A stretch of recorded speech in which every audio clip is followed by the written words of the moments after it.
Hello, folks, and welcome to another edition of the Dr. Mark Foster Show. On today's program, I am going to discuss the subject of abortion.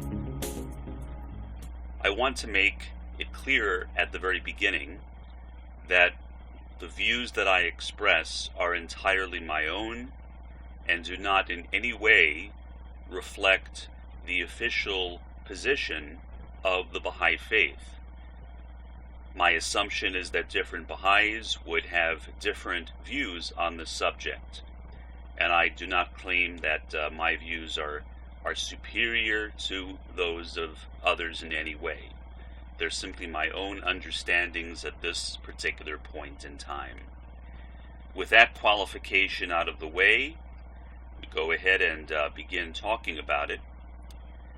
My basic argument is going to come primarily from the Bible.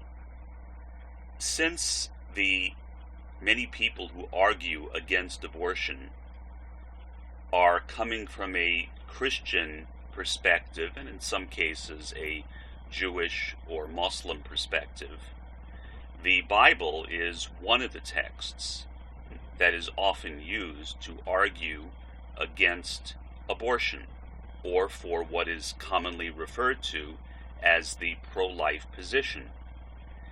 What I intend to show, or at least to attempt to demonstrate, is that the pro-life position is not supported in the biblical texts, and then I will proceed to show why I think that is. So I'm going to read a few excerpts from various biblical texts. This is beginning with the book of Numbers, chapter 5, verses 20 through 28, and all of my readings will come from the American Standard Version of 1901. If thou hast gone aside, being under thy husband, and if thou be defiled, and some man hath lain with thee, besides thy husband, then the priest shall cause the woman to swear with the oath of cursing, and the priest shall say unto the woman, Jehovah make thee a curse, and an oath among thy people, when Jehovah doth make thy thigh to fall away, and thy body to swell.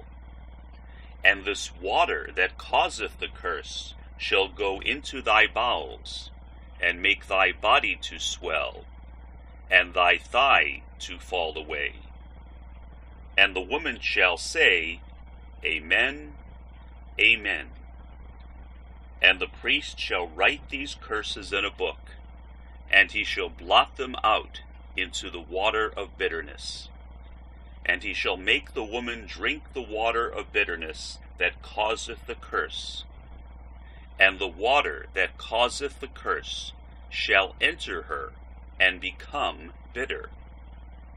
And the priest shall take the meal offering of jealousy out of the woman's hand, and shall wave the meal offering before Jehovah, and bring it unto the altar. And the priest shall take a handful of the meal offering, as the memorial thereof, and burn it upon the altar, and afterward shall make the woman drink the water. And when he hath made her drink the water, then it shall come to pass, if she be defiled, and have committed a trespass against her husband, that the water that causeth the curse shall enter into her, and become bitter, and her body shall swell, and her thigh shall fall away, and the woman shall be a curse among her people. And if the woman be not defiled, but be clean, then she shall be free, and shall conceive seed. So in that quotation, there is a statement made about a priest actually causing an abortion or a miscarriage to take place if a woman has committed a trespass against her husband, presumably referring to adultery. Next quotation. This is also from the book of Numbers, chapter 3, verses 14 through 16. And Jehovah spake unto Moses in the wilderness of Sinai, saying, Number the children of Levi by their fathers' houses, and by their families, every male from a month old and upward shall number them. And Moses numbered them according to the word of Jehovah, as he was commanded. In that particular statement, children are defined as people who are a month old and upward. Significantly, anybody younger than 1 month old, which would obviously include unborn fetuses, are not considered under that particular verse as being children. The next quotation is from Leviticus, chapter 27, verse 6. And if it be from a month old unto 5 years old, then thy estimation be of the male 5 shekels of silver, and for the female estimation shall be 3 shekels of silver. So again, the reference is made to a child having a value attached to her or him who is a month or older. Next is from the book of Hosea, chapter 13, verse 16. Samaria hath rebelled against her God. They shall fall by the sword. Their infants shall be dashed in pieces, and their women with child shall be ripped up. That particular verse would seem to be blaming the children, the unborn children of women for a sin committed by its parents. Now, if that unborn child was actually a child or a person, then one might not expect that that child would be counted among those who would be dashed into pieces in that very harsh sounding verse. Now finally, and I think this is the most significant of the verses and the most telling, from the book of Exodus, chapter 21, verses 12 and 22. He that smiteth a man so that he dieth shall surely be put to death. And if men strive together, and hurt a woman with child, so that her fruit depart, and yet no harm follow, he shall be surely fined, according as the woman's husband shall lay upon him, and he shall pay as the judges determine. So, what I think is most important about that particular passage is that a very clear legislative distinction is made between killing a person who has been born and killing a fetus. The penalty for killing somebody who has been born is death, capital punishment. The penalty for killing a fetus is paying a fine. Now surely, if the author of that verse, of that text, thought that a fetus was a person, then the penalty would be the same for both. At least that's my assumption. So I think that what that does is it raises some questions.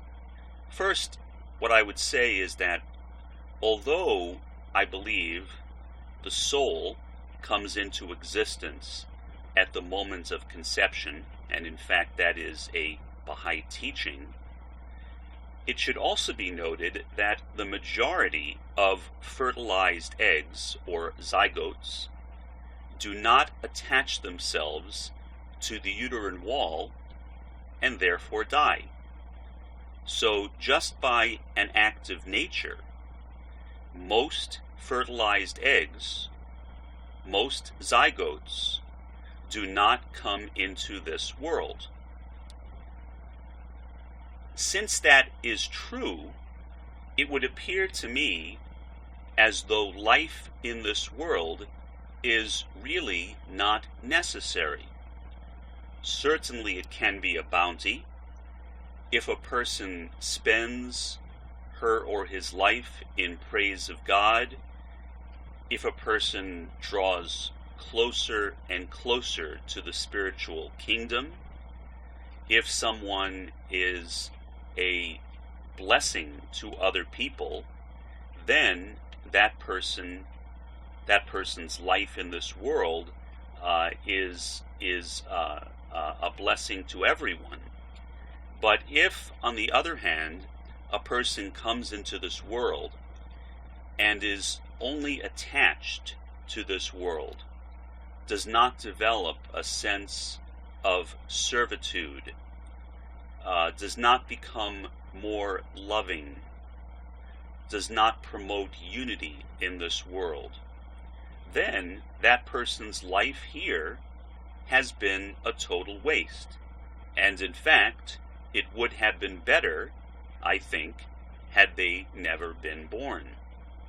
So, although coming into this world is certainly one way that we can enter into our own world, which is not this world, but the world to come, it's one path that the soul can take to enter into the eternal realm or the world to come.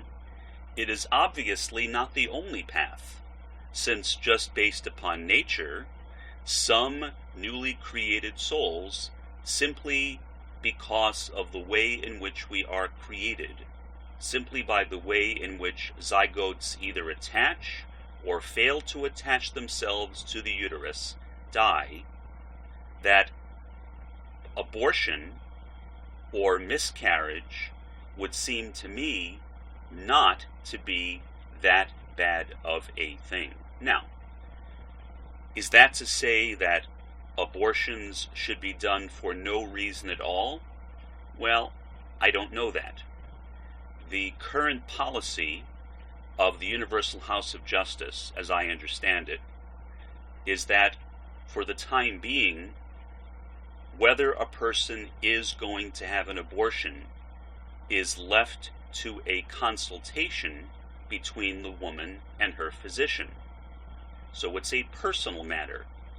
Surely, if abortion were as grievous a thing, murder, as many people claim it to be, then the stand of the Universal House of Justice would be much stronger on that issue. So, hopefully, in this brief program, I have made a case for abortion not being as important an issue as some people make it. I certainly don't think that there is any basis in the biblical texts for the common claim that abortion is murder. Until next time, this is Dr. Mark Foster. Have a good one.